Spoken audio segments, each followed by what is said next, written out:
Hi, in this video I'm going to show you how I reverse engineer the Dyson pneumatic floor tool hinge, which is this white part over here in the photo. I designed it all in SolidWorks, so let's get started. So here we got the final part.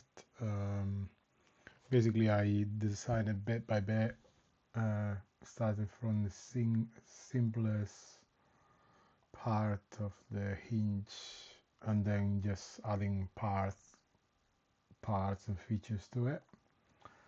So it's very simple, even if it looks a very complicated part. It's really simple if you add bit by bit.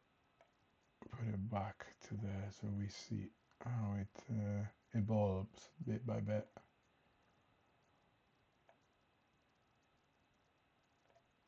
So I started with a rectangle, threaded it to the thickness, and then I cut one side and then I mirror that to the other side. Then I cut this bit, so I made another sketch. With the dimensions, and then I extrude cut that.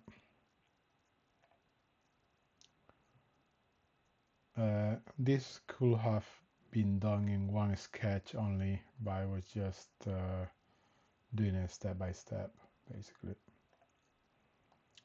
Then I start adding features to it, so I added this wall going down here, also saying sketch, and extrude it out.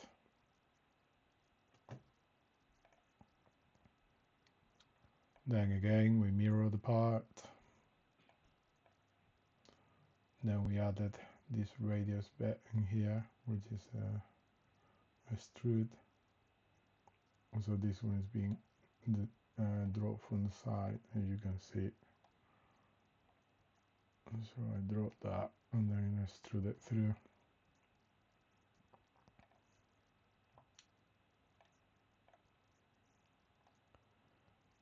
And then I added one side of the hinge, saying sketch, and then extrude, mirror it to the other side, added the fillets to it,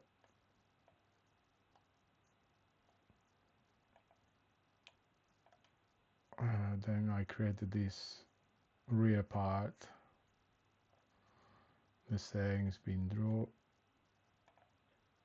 and then extrude out. So as you can see, it's just being added bit by bit. To create that, I create a plane, this plane first, which it could just be an offset from this wall. So if you measure the distance from here to here, and then just offset the plane, and that gives you the right plane for it. And then I just join these two front part and the rear part together. Saying again, mirror the two bits to the other side. Then I did cut that a little bit shorter to start matching up the hinge, the original hinge.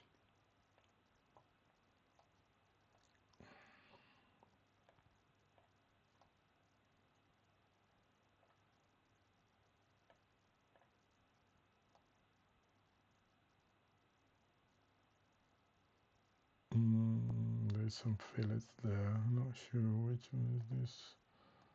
Oh yeah, the fillets of the hinge on the inside. Yeah, so this is the other side of the hinge, which is being extruded and mirror and fillet again. Then we got this overhang, mirror again. Then we got fillet for it. Extruded this to make this part thicker here. Mirror it again. and then fillet this corner bit just through the angle, again with a sketch. As you can see, sketch the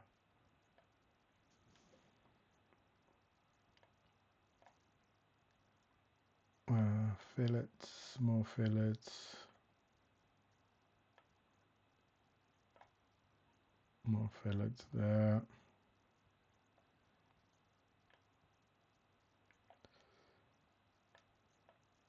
And then I added these stoppers so the hinge doesn't come out of place.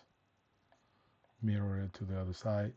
These have been re-engineered a bit thicker because there was space in the muscle tool to have them a bit stronger, because it's where they start cracking on the original part.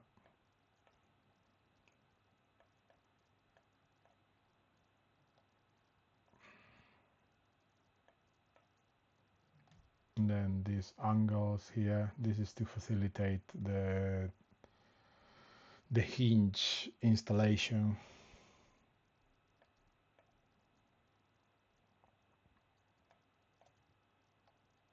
And that's another part and another feature.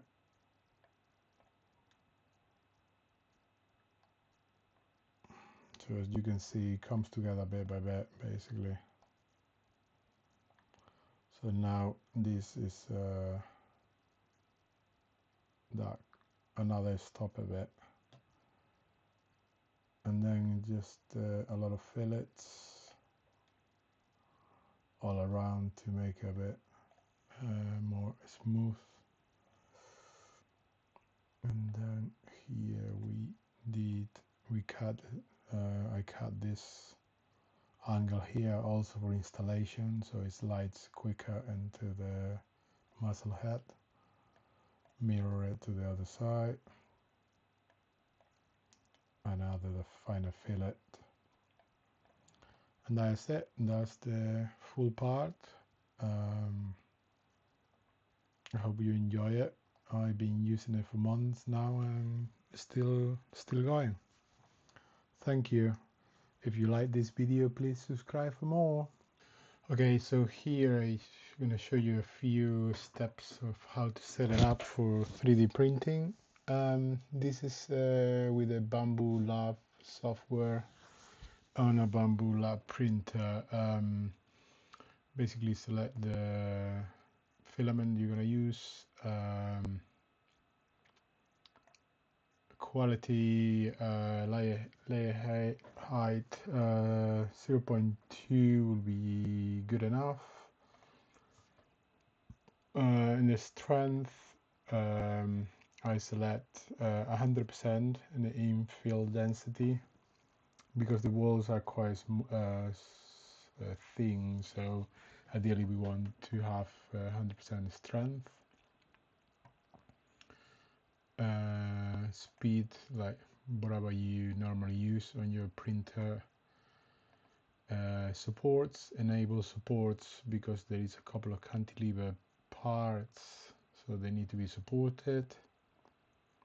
And then you just go preview, and here I show you, so the green bits are the supports which are supporting this hinge, that part, and that other hinge in there, and the radius here because it's not steep enough.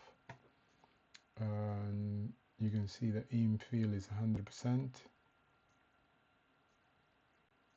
and